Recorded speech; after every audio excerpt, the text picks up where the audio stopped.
I'm going to be real. I'm not going to pretend like there's already heaps of videos out on this card. So I want to take a different approach and I want to talk about why the 1080 Ti is so damn iconic. Because there's a reason why there's so many videos out about this thing, and also why if you ask any tech nerd what the GOAT GPU is, the 1080 Ti is always in the conversation. But this is my one. I picked it up a few weeks ago for about 200 Aussie dollars, also known as 140 US dollars, which I think is a pretty sweet deal. But before we talk about why this thing is so damn iconic, you might notice we've got a bit of a gunk situation underneath the plastic. So let's give it a bit of a clean first before we talk about anything. So come with me. Alrighty, so this thing is looking really gunky when we have a closer look at it. Now, I'm going to be very real again. I'm not going to redo the thermal paste because my thermal paste situation is in a little bit of shambles, and I'll be very real again. I'm not very experienced at taking apart graphics cards, especially when it comes to all the thermal pads and stuff. I actually don't even have any thermal pads, so if these ones are cooked, then I'm out of the GPU business for a little bit. So until I order some in, I'm not going to do that. What I am going to do is try just take apart the shroud of the cooling so that we can just get to this. But you know, they've been very cheeky. What they've done here is they've used these hex screws, which just make everything a little bit more difficult. And if you have a standard Phillip head screwdriver, you're not going to be able to pop this bad boy open. But lucky for you, I've got all the screw heads over here, and I think it's this one. Yes, okay, cool. We got the right one. All right. Oh, okay, we got it. Oh boy. Oh yeah. Would you look at that? Let's get a close up on this shit. Oh yeah. That is dusty. I need to get the paintbrush out to get this shit in. This is pretty cool though. How this comes off by itself. Imagine like as art, for example, you could have all the dismantled pieces. That would look pretty cool. Oh, yuck. Ew, okay. I will be back. Okay, so a little while later, we finally figured out how to get the thing apart. And this is about as much as I can do without having to go over here, pierce this hole and get the actual GPU exposed. So I think we did an okay job, but I will note that we do have some dust like towards the bottom here, and the blower card was a bit hard to get everything out of. I probably need, I don't know, something better than a toothbrush. But look, until I repaste the actual GPU, I think this is okay. This is still a pretty significant improvement. There are just so many screws involved in here, and I think the thing that makes this quite difficult is that you need to unlock it section by section.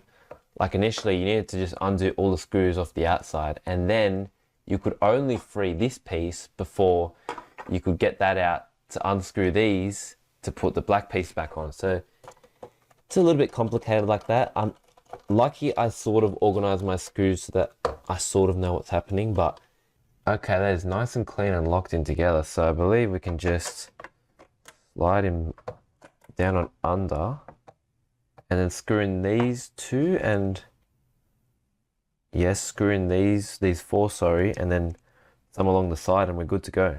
Man, I can't tell you how good it looks to see no dust in here, because I was starting to actually get used to that look. That looks so clean. Even though the fan, you can see a little bit of dust there. I'll do that at one point, but this was the main part. It was actually really dusty. I mean, I guess I'll probably improve the temperatures a little bit. However, I think this thing was thermal throttling anyway, so it just looks a whole lot nicer. God damn. Alright, that's enough waffling. Let's talk about what made the 1080 Ti so iconic over time. Number one, it's a flagship GPU. And by flagship GPU, I mean the best available card from each series, like the 980 Ti, 2080 Ti, and so on. It also lacked competition from AMD, so it was literally the best GPU available at the time. And you gotta remember, regardless of how well received the GPU is, the flagship GPUs are usually the more popular and anticipated card. Everyone remembers them, and they're held to a higher standard because they're supposed to be the best offering.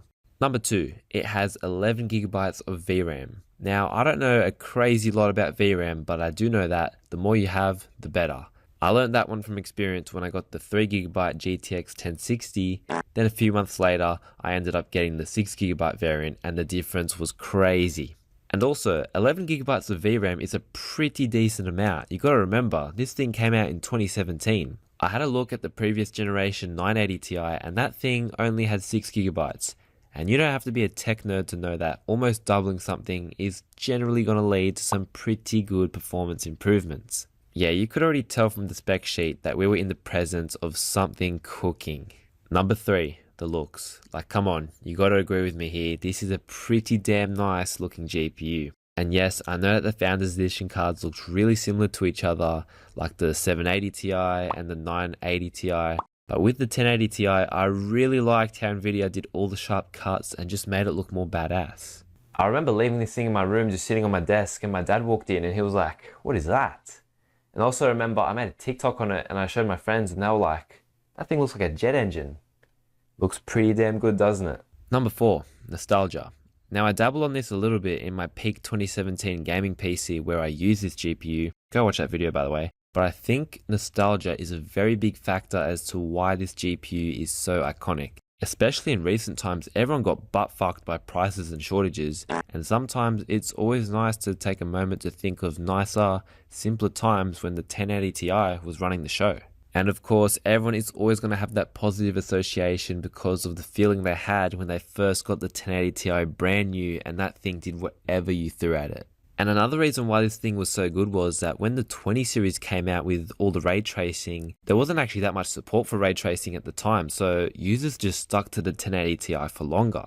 And when most games didn't have ray tracing, it just made the 1080 Ti keep up with the 20 series cards no problems. One thing I want to mention that confused me while I was trying to pick up my own 1080 Ti Founders Edition was that all the main manufacturers of GPUs like Asus, Gigabyte, MSI, they were all distributing the Founders Edition, and when I noticed this, because I saw one with a Gigabyte logo on it, I was like, what the hell? And I think Nvidia did it too, but I just found it really confusing that all these other brands were distributing it as well, because I don't think that's the case anymore. I just found it really weird, because, like, bro, just make your own card, like, why are you distributing the main thing? Yeah, but anyway. The 1080 Ti Founders Edition, a pretty fucking good looking card, and an iconic one. And for those of you who noticed this, it caught me lacking. This is pre-recorded, we still got the gunk in here, but it is what it is. Thank you for watching. Please like and subscribe if you wish to, and go watch some more of my other videos because I like to think I make some pretty good stuff. But anyway, see you later. This has been the 1080 Ti.